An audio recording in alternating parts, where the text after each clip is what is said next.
అనే గ్రామంలో ఉన్నాం. జిల్లెల అనే గ్రామం నేరెళ్ళకి సమీపంగా ఉంటుంది.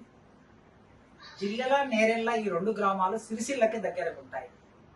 సిరిసిల్లకి ఒక 5 కిలోమీటర్ల దూరంలో. ఏమిటి ప్రత్యేకత? గడ్డం దేవదాస్ గారి సంస్మరణ సభకు వచ్చాను నేను. ఇక్కడ కనిపిస్తున్నారు గడ్డం దేవదాస్ గారు. ఆయన సుదీర్ఘ కాలంలో విప్లవోద్యమంలో పనిచేసి అమరుడయ్యాడు అనారోగ్యంతో.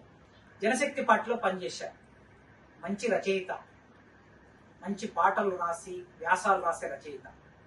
ఆయన మన ముందు లేడు ఇవాళ, కానీ ఆయన రాసిన రచనలు ఉన్నాయి. అయితే ప్రత్యేకత ఏమిటంటే ఈ జిల్లెల గ్రామంలో ఆయన చిందు అనే ఒక కమ్యూనిటీలో పుట్టాడు. చిందు కమ్యూనిటీ అంటే చాలా మందికి తెలియదు. ఎస్సీలు అనగానే మీ అందరికీ తెలిసిన విషయం ఏంటంటే మాదిగ, మాల ఈ రెండు కులాలే మీకు తెలుసు. కానీ చిందు కమ్యూనిటీ చాలా అద్భుతమైన కమ్యూనిటీ, కళాత్మకమైన కమ్యూనిటీ. చాలా తక్కువ జనసంఖ్య ఉంటుంది. నేను మాదిగ కమ్యూనిటీకి చెందిన వాడిని అనే విషయం మీ అందరికీ తెలుసు. మా మాదిగ కమ్యూనిటీని ఆశ్రయించి కళారూపాలని ప్రచారం చేసే కమ్యూనిటీ చిందు భాగవతం అని మీరు విని ఉంటారు. మొత్తం ఆధునిక నాటకానికి మూలం చిందు భాగవతం. అలాంటి చిందు భాగవతాన్ని గ్రామాల్లో 10 గంటలు 12 గంటలు ప్రదర్శించగలిగిన కెపాసిటీ ఉన్న కళాకారులు చిందు కమ్యూనిటీలో పుట్టి పెరిగారు. ఆ చిందు కమ్యూనిటీలో చదువుకోవటమే చాలా కష్టమైన రోజుల్లో చదువుకొని పైకి ఎదిగి సమాజాన్ని చైతన్యం చేయాలని, దేశాన్ని విముక్తి చేయాలని విప్లవోద్యమంలోకి వెళ్ళారు గడ్డం దేవదాస్. ఆయన సభ కోసం నేను వచ్చాను.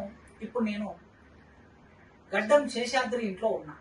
ఇదో శేషాద్రి అయినా సిరిసిల్లలో రిజిస్టర్ ఆఫీస్ దగ్గర డాక్యుమెంట్ రైటర్గా పనిచేస్తున్నాను. ఒక డాక్యుమెంట్ రైటర్గా పనిచేసే స్థాయికి ఎదగటం అనేది చిన్న విషయం కాదు.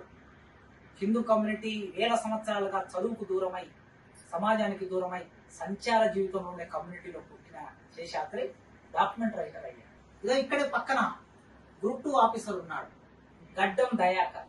తెలంగాణ అసెంబ్లీలో పనిచేస్తున్నాడు దయాకర్. తెలంగాణ అసెంబ్లీకి మనం వెళ్ళటమే చాలా కష్టం. ఒక ప్రొఫెసర్గా నేను కూడా వెళ్ళలేను పాస్ లేకపోతే. కానీ ఆ అసెంబ్లీలో గ్రూప్ 2 ఆఫీసర్గా ఎంపికై అక్కడ పనిచేస్తూ ఉన్నాడు దయాకర్. ఎంత అద్భుతమైన విషయం, ఎంత గొప్ప విషయం. చదువు మనిషిని ఎక్కడికైనా తీసుకెళ్ళి. సంచార కులంగా ఉన్న చిందు కులం ఇవాళ అసెంబ్లీలో కుర్చీ మీద కూర్చొని గ్రూప్ 2 ఆఫీసర్ని చేసింది దయాకర్. అందుకే మీతో తప్పనిసరిగా మాట్లాడాలి. వీళ్ళు శేషాద్రి పిల్లలు ఉన్నారు. గజవెల్లి ఈశ్వర్ అని తెలంగాణలో సారస్వత పరిషత్తులో ఆయన అసిస్టెంట్ ప్రొఫెసర్గా పనిచేస్తున్నాడు. ఆ కమ్యూనిటీ నుంచి వచ్చిన మొట్టమొదటి అసిస్టెంట్ ప్రొఫెసర్ ఆయన. సెంట్రల్ యూనివర్సిటీలో చదువుకొని ఆయన పిల్లలు 2 ఉన్నారు. అదేవిధంగా గజవెల్లి ఈశ్వర్ వాళ్ళ మామ ఉన్నాడు.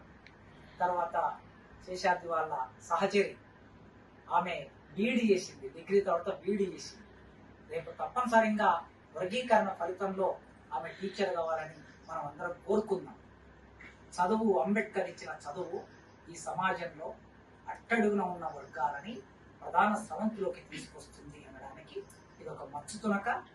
మీరందరూ ఆ కమ్యూనిటీ గురించి తెలుసుకోండి. అవకాశం ఉంటే చిందు యక్షగానాన్ని చదవండి. బహుశా ఇప్పుడు ఆ యక్షగానాన్ని ప్రదర్శించే వాళ్ళు వరంగల్, నల్గొండ ప్రాంతంలో కొద్దిమంది కళాకారులు ఉన్నారు. ప్రభుత్వం ఆ కళారూపాన్ని నిక్షిప్తం చేయాలి. తర్వాత వాళ్ళకి ట్రైనింగ్ ఇవ్వాలని కోరుతున్నాను. Thank you.